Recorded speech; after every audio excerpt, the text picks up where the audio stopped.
ஒரு ஆக்ஷன் பண்ணணும்னு எனக்கு தோணுச்சு. சீமான் கட்சி தொடர்ந்த வழக்கு. கரூர் கூட்ட நெரிசலில் சிக்கி உயிரிழந்தவர்களின் குடும்பங்களுக்கு கொடுக்கப்பட்ட அரசு பணி ரத்து.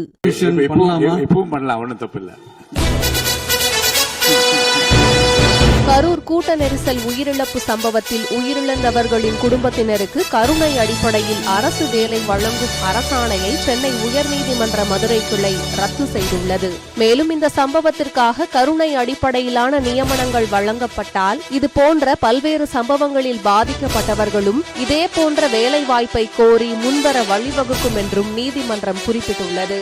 அரசு இத்தகைய உத்தரவுகளை பிறப்பிக்கும் போது நிர்வாக அதிகாரத்தின் பயன்பாடு அரசியல் அமைப்பு சட்ட வரம்புகளுக்குள் இருக்க வேண்டும் என்றும் நீதிமன்றம் தெரிவித்துள்ளது. கடந்த ஆண்டு கரூர் மாவட்டம் வேலுச்சாமிபுரத்தில் முதல்வர் விஜயின் தேர்தல் பரப்புரை நிகழ்ச்சியின் போது கூட்ட நெரிசல் ஏற்பட்டது.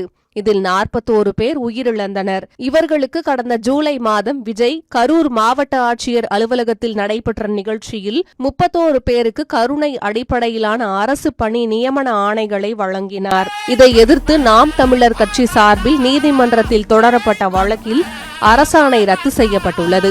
இதையடுத்து இந்த வழக்குக்கு உறுதுணையாக நின்ற சீமானுக்கு நன்றி தெரிவித்து நாதக வழக்கறிஞர் பேட்டியளித்துள்ளார்.